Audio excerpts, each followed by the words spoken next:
दोस्तों नमस्कार।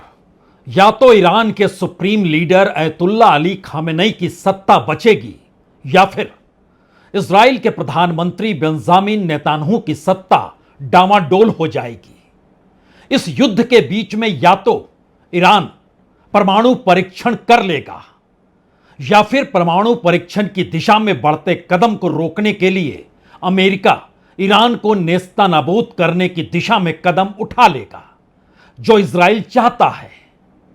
और इजराइल जिस तर्ज पर आगे बढ़ा और उसने कार्रवाई की, उसको लेकर दुनिया नहीं बल्कि विकसित देशों के भीतर भी बहस शुरू हो चुकी है।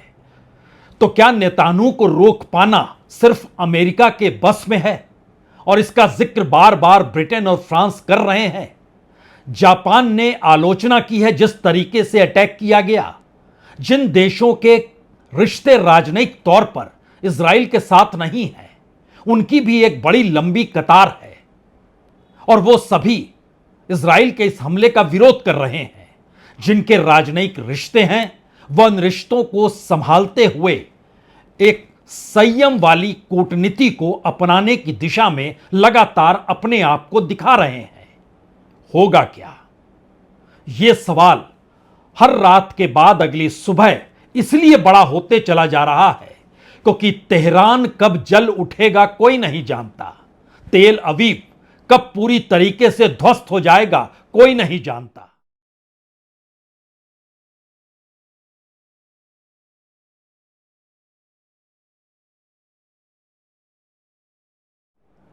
हथियारों की होड़ में ईरान पीछे नहीं है, लेकिन इजराइल के पीछे अगर अमेरिका खड़ा है तो फिर मिडिल ईस्ट के भीतर जो भी सैन्य अड्डे अमेरिका के हैं, अगर उन पर हमला हो गया तो क्या होगा? जाहिर है ये ऐसे सवाल हैं जो बार बार इस युद्ध को लेकर सीधे तौर पर अब दो सवालों को बड़ा कर चुके हैं। पहला बड़ा सवाल तो यही है, यह युद्ध इतनी आगे निकल चुका है जहां पर खामेनेई की सत्ता या कहें ईरान में तख्ता पलट की स्थिति को अब इजराइल चाहता है। और दूसरी तरफ इजराइल अपने आप को अंतर्राष्ट्रीय तौर पर इस रूप में स्थापित भी करना चाहता है कि उसने परमाणु हथियारों को न सिर्फ रोका बल्कि परमाणु हथियारों को लेकर जो खिलवाड़ ईरान कर रहा है उसको नेस्तनाबूद करने की दिशा में वो बढ़ गया। लेकिन ईरान अपने तौर पर अपने अस्तित्व की लड़ाई लड़ रहा है। लेकिन इजराइल कहता है कि ईरान के पास अगर परमाणु हथियार आ गए तो फिर उसके खुद के अस्तित्व पर और दुनिया के अस्तित्व पर सवालिया निशान होंगे। तो क्या वाकई इजराइल चाहता है तख्ता पलट हो जाए और ईरान चाहता है इस दौर में वह परमाणु परीक्षण कर ले? हालात कहां पर खड़े हैं और इन हालातों के बीच क्या वाकई G7 की बैठक के पहले ही जापान, ब्रिटेन, फ्रांस तीनों का रुख अमेरिका के जरिए इस युद्ध के विस्तार को रोकने की दिशा में कदम उठाने का, दबाव बनाने का हो चला है? और जिस ट्रेड वार को लेकर अमेरिका आगे बढ़ा, संकट क्या अब उस पर भी मंडराने लगे हैं? जिस दिशा में दुनिया के विकसित देश आर्थिक मंदी से बचने के रास्ते खोज रहे हैं, उस दौर में इकोनॉमी के डगमगाने और इजराइल ईरान के युद्ध के बीच परमाणु हथियारों को लेकर प्रतिस्पर्धा खड़े होने का संकट बड़ा होते चला जा रहा है। तो एक क्षण के लिए जरा ईरान के भीतर की स्थिति परमाणु परीक्षण को लेकर कहां तक है, या जिस तरीके से परमाणु रिएक्टरों पर निशाना इजराइल बना रहा है उससे ईरान सकते में है और वो कदम अपने पीछे हटा चुका है। इन सवालों को टटोलने और समझने से पहले हमें लगता है 2 दिन पहले जब अमेरिकी राष्ट्रपति से यह पूछा गया कि अमेरिकी सैन्य अड्डे तो मिडिल ईस्ट के भीतर भी हैं और वहां पर अमेरिकी सैनिकों की मौजूदगी है, मिडिल ईस्ट एक खतरनाक जगह है, खुद ट्रंप कह चुके हैं, तो वहां पर सैनिकों को वापस बुलाया जा रहा है या जो स्थिति बन रही है उसमें क्या संकट न्यूक्लियर परीक्षण को लेकर तो नहीं होगा? इस जवाब को सुन लीजिए, 2 दिन पुराना जवाब है, लेकिन एक संकेत यह बहुत साफ तौर पर देता है कि दरअसल इजराइल के पीछे अमेरिका इसलिए भी खड़ा है कि ईरान ने परमाणु परीक्षण नहीं किया है, और परमाणु हथियार अगर किसी के पास हो तो फिर इतिहास दुनिया का सामने है। बीते 70-75 वर्षों में किसी भी परमाणु हथियारों को रखने वाले देश के साथ कोई युद्ध किसी दूसरे देश ने किया नहीं। तो क्या ईरान की स्थिति और इजराइल की स्थिति दोनों अपनी सत्ता को बचाने के लिए परमाणु प्रयोग या परमाणु हथियारों की दिशा तक जा सकते हैं? पहले ट्रंप की बात। Personnel are being moved out of the region within striking distance. Well, they are being moved out because it could be a dangerous place, and we'll see what happens. But they are been. We've given notice to move out, and we'll see what happens. Is there anything that can be done to dial the temperature down in the region? They can't have a nuclear weapon. Very simply, they can't have a nuclear weapon. We're not going to allow that. कुछ अमेरिकी सैनिकों को middle east में सैन्य ठिकानों पर रखना या फिर कुछ सैनिकों को वापस बुला लेना। दरअसल यह संकेत बहुत साफ है कि पश्चिम एशिया में अमेरिकी ठिकानों पर ईरान हमला कर सकता है, और लगातार वो चिता भी रहा है। और इराक में स्पेशल फोर्सेस, खाड़ी में सैन्य अड्डे और राजनयिक मिशन जिस तर्ज पे मौजूद है, उसमें क्या वाकई अमेरिका को यह डर है कि क्या ईरान अगर हमला कर देगा तो फिर उसे चाहे अनचाहे उस युद्ध में कूदना पड़ेगा, जिस मिडिल ईस्ट को लेकर ट्रंप ने अपने वोटरों से खुले तौर पर कहा कि मेक अमेरिका ग्रेट अगेन जो वो बना रहे हैं, उसमें पश्चिम एशिया में जो अनंत काल तक युद्ध जो चल रहा है या किसी भी युद्ध की शुरुआत अगर होती है तो उसके बीच में अमेरिका नहीं कूदेगा, क्या वो अपने वोटरों को भी गलत जानकारी देंगे? यह सवाल अमेरिका के भीतर भी खड़ा है, मिडिल ईस्ट को लेकर कम से कम।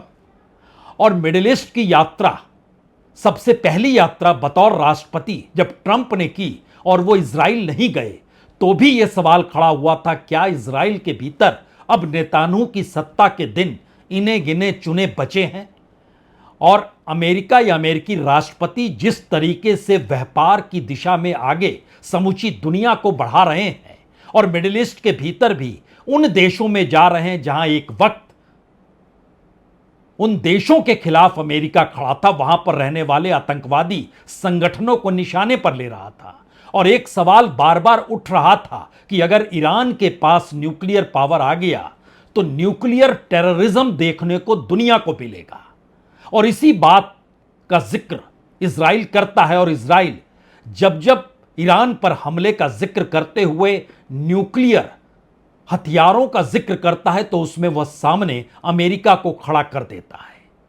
लेकिन ईरान के भीतर की स्थिति यह है कि उसके पास तकरीबन 400 केजी या कहें लगभग 60% इनरिच यूरेनियम होने का एक अनुमान है, और 10 से ज्यादा 10 और 20 के बीच परमाणु बम बनाने की क्षमता भी है उसके पास। और हथियार के स्तर पर यूरेनियम बनाने से वो चंद कदम दूर है। यह दुनिया मान रही है, जान रही है, अमेरिका भी समझ रहा है, इजराइल भी समझ रहा है। और उसको नष्ट अगर नहीं किया गया तो इजराइल को लगता है कि उसके अस्तित्व पर खतरा होगा, और अगर परमाणु हथियारों से ईरान लैस हो गया तो फिर इजराइल और दुनिया के अस्तित्व पर खतरा होगा। यह मैसेज लगातार है। यानी सत्ता परिवर्तन एक सबसे बड़ा मकसद इस युद्ध के बीच में अगर अटका हुआ है तो सत्ता पर बैठे हुए ईरान के सुप्रीम लीडर क्या इस दौर में इस बात की इजाजत दे देंगे कि परमाणु परीक्षण कर लिया जाए? क्योंकि इससे पहले भी जो सैंक्शंस ईरान पर लगे वो बरसों बरस तक रहे, बावजूद इसके ईरान की इकोनॉमी ने ईरान को जिंदा रखा। और मिडिल ईस्ट के भीतर भी ये सवाल लगातार बड़े होते रहे कि ईरान के साथ खड़े हों या ना हो, लेकिन व्यापारिक रिश्ते तो बनाने होंगे। और शायद यही वो वजह है कि ईरान जब ब्रिक्स के सदस्य के तौर पर शामिल होने की दिशा में आगे बढ़ता है तो चीन खुलकर साथ देता है, रशिया पूरी सहमति दिखाता है, साउथ अफ्रीका और ब्राजील भी पूरी सहमति दिखाते हैं, भारत भी इनकार नहीं करता है। लेकिन कल जब शंघाई कोऑपरेशन ऑर्गेनाइजेशन SCO के तौर पर चीन एक पर्चा यह कहकर जारी करता है कि दरअसल वह इजराइल के हमले के खिलाफ है, उसकी वो निंदा करते हैं, तो भारत खुद को उससे अलग कर लेता है और कहता है भारत इस दौर में एक बैलेंस भूमिका में रहेगा। और वो एससीओ की बैठक अगले हफ्ते होनी है, 24-25 जून को ही होनी है, चीन में होनी है। प्रधानमंत्री मोदी नहीं, रक्षा मंत्री राजनाथ सिंह वहां जाएंगे, पाकिस्तान के रक्षा मंत्री भी वहां पर आएंगे, चीन उसकी अगुवाई कर रहा होगा। यह मैसेज है दरअसल इस पूरे पश्चिम और साउथ ईस्ट एशिया को लेकर, जहां पर युद्ध की परिस्थितियों ने एक लिहाज से ईरान परमाणु परीक्षण करेगा या नहीं करेगा, या करेगा तो उसके बाद कौन सी स्थिति होगी, इस दिशा में कदम बढ़ा ही दिए हैं।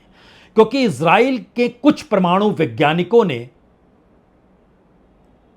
निशाने पर लिया ईरान के, और कोई भी बम ईरान की जानकारी और विशेषज्ञता को नष्ट कर सकता है। ईरान इससे इनकार करता और कहता है आप हमारे कुछ परमाणु वैज्ञानिकों को मार सकते हैं, लेकिन हमारी टेक्नोलॉजी और हमारे पास जो विशेषज्ञ हैं उनको आप खत्म नहीं कर सकते हैं। तो यह पहला मैसेज निकल कर आता है। दूसरा मैसेज है कि ईरान इस बीच अगर वाकई परमाणु परीक्षण कर ही लेता है तो क्या सारे हमले रुक जाएंगे और दुनिया विनाश की तरफ तो नहीं बढ़ जाएगी? ये दो सवालों के बीच भी ये परमाणु परीक्षण है। नेतान्याहू अपने तौर पर कहीं ज्यादा एग्रेसिव मूड में है और कहा जा रहा है कि उन्हें भी समझ में आ गया है कि उन्हें दरअसल अपनी सत्ता को भी बचाना है और दुनिया को इस युद्ध में इन्वॉल्व भी करना है, और खास तौर से अमेरिका का इन्वॉल्वमेंट इसमें बेहद जरूरी होगा। लेकिन युद्ध की दिशा जो लगातार बता रही है उसका कितना व्यापक किस तौर पे असर हो सकता है, उस पे जाने से पहले एक क्षण के लिए जरा याद कीजिए कि दरअसल ईरान के भीतर जो पूरा प्रयोग परमाणु हथियारों का हुआ वो शुरू कहां से होता है। लौट चलिए 50 के दशक में, उस दशक में जिस दौर में ईरान के भीतर एटम फॉर पीस प्रोग्रेस को लेकर अमेरिका मदद करता है, और ये मदद अमेरिकी राष्ट्रपति आइजनहावर की तरफ से होती है। और ईरान का परमाणु कार्यक्रम 50 के दशक में खासतौर से 1957 से शुरू होता है और 1979 तक यह चलता है। आयतुल्ला खुमैनी यानी ईरानी क्रांति होती है, उसके बाद वो परमाणु हथियार अनुसंधान कार्यक्रम भंग कर देते हैं, क्योंकि उनका यह मानना था कि इस तरह के हथियार मुस्लिम नैतिकता और न्यायशास्त्र के तहत वर्जित है। लेकिन उसके बाद की परिस्थिति में ईरान अपने भीतर धीरे धीरे परमाणु हथियारों की दिशा में, या कहें यूरेनियम को जमा करने की दिशा में बढ़ा तो जरूर है, क्योंकि ईरान इराक युद्ध के वक्त से दोबारा से, और कहें 1989 में खुमैनी की मौत के बाद ईरान ने खुद को ताकतवर बनाना भी शुरू किया। इसीलिए कई अनुसंधान केंद्र ईरान में मौजूद हैं, यूरेनियम की खदानें 2 वहां पर मौजूद है, अनुसंधान रिएक्टर 1 मौजूद है, यूरेनियम प्रसंस्करण सुविधाएं यानी जो जहां पर यूरेनियम की सफाई होती है उससे जुड़े हुए 3 संयंत्र वहां पर चलते हैं।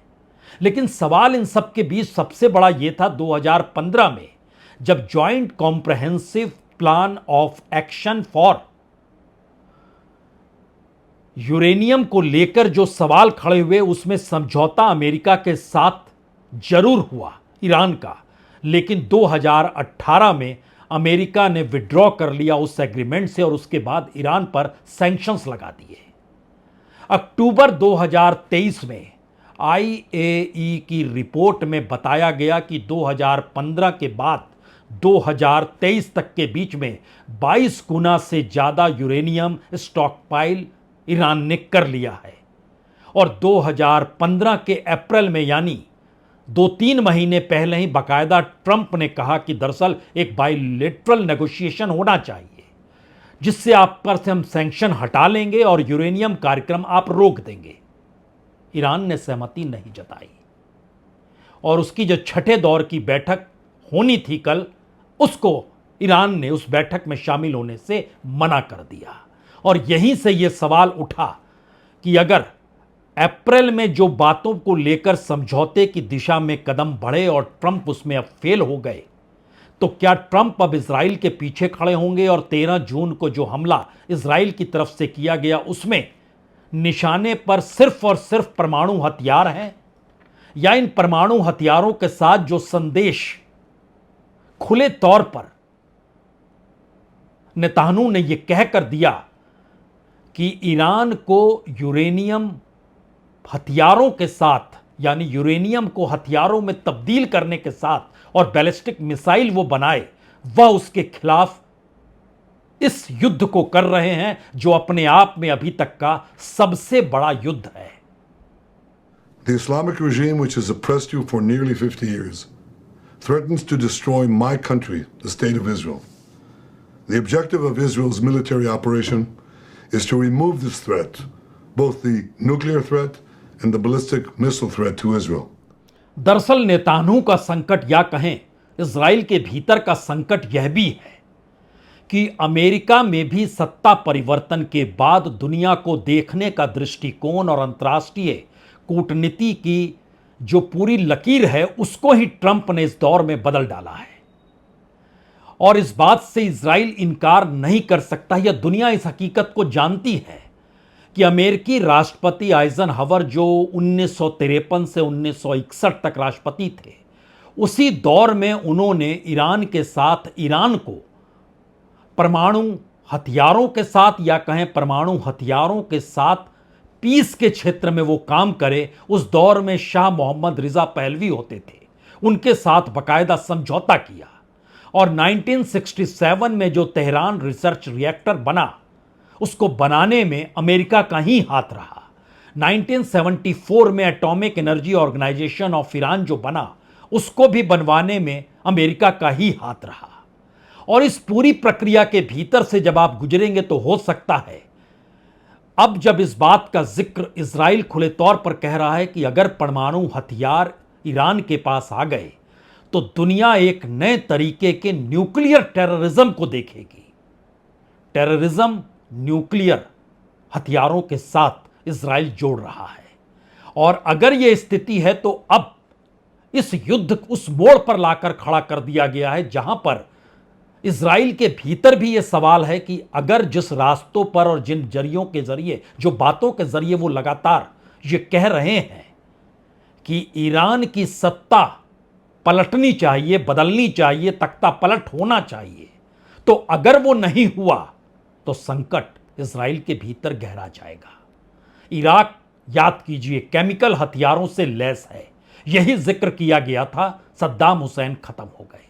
लीबिया में क्या हुआ, सीरिया में क्या हुआ, यह सारी परिस्थिति सोचते सोचते एक क्षण के लिए अब यह सोचिए कि ट्रंप जब राष्ट्रपति बन गए और मिडिल ईस्ट की उन्होंने यात्रा की और उसके बाद अलकायदा से जुड़े आतंकवादी से हाथ मिलाकर एक संदेश दुनिया के सामने यह दिया कि दरअसल अब युद्ध या आतंकवाद की जगह नहीं, अब तो व्यापार और बाजार और मुनाफे का जिक्र होना चाहिए।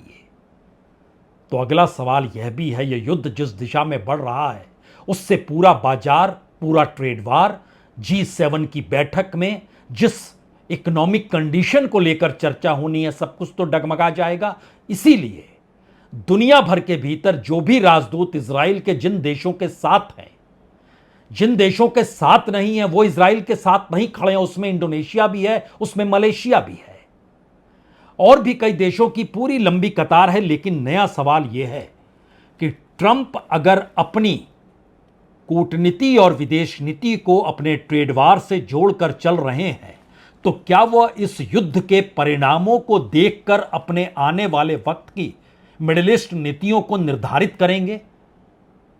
वेस्टर्न एशिया को लेकर वह वाकई एक नई नीति बनाएंगे?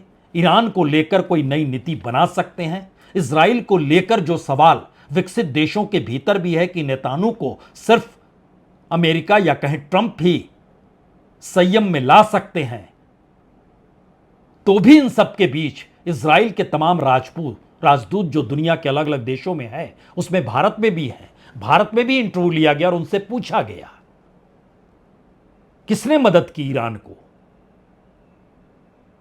पाकिस्तान के न्यूक्लियर फादर जिनको कहा जाता है अब्दुल कादिर, वह भी तो मदद कर रहे थे। तो आप पाकिस्तान के खिलाफ कार्रवाई इसी तर्ज पे करेंगे? सुनिए जरा। Well, there have been countries assisting Iran in their nuclear program, the ballistic missile program, not only the country that you mentioned, but also North Korea and others. Israel is acting against an actor that has stated publicly, time and again, that it wants to annihilate us and has taken action in order to attack us through their proxies. That is Iran. And that's why we are acting against Iran and not against other countries. दुनिया भर में अपनी strategy पर मान्यता की मोहर लगाने के लिए नेतान्याहू काम तो कर रहे हैं, लेकिन ब्रिटेन के प्राइम मिनिस्टर स्टेमर हो, फ्रांस के मैक्रोन हो, दोनों अमेरिका से कह रहे हैं कि संयम बरतने के लिए आप कार्रवाई कीजिए, यह युद्ध फैलना नहीं चाहिए। जापान के प्रधानमंत्री इशिबा इजराइल के हमले का विरोध कर रहे हैं। दूसरी तरफ दुनिया के विकसित देश ग्लोबल सिक्योरिटी और इकोनॉमिक रिस्क को लेकर अमेरिका से ही सवाल कर रहे हैं। तो इसमें अब सबसे बड़ा सवाल यह है, क्या इस युद्ध को लेकर अगर ईरान जो होर्मुज़ जलडबरूमल उसको अगर बंद करने की कोशिश करता है तो तेल के आयात निर्यात पर जबरदस्त असर पड़ेगा, असर पूरी दुनिया पर पड़ेगा, दबाव पूरी दुनिया से आएगा। तब क्या होगा? अगर अरब प्रायद्वीप जो है दूसरी तरफ जो स्थित है, वहां पर यमन में जो हुती मौजूद है, लाल सागर में जहाज़ों पर जो हमला करने की कोशिशें बढ़ा दे, तब क्या होगा? क्योंकि ईरान के जो तमाम दूसरे प्रॉक्सी सहयोगी हैं, जो मिलिशियाई हैं, वो अचानक हमले करते हैं और वो बहुत ज़्यादा जोखिम उठाने का उनका ट्रैक रिकॉर्ड रहा हुआ है।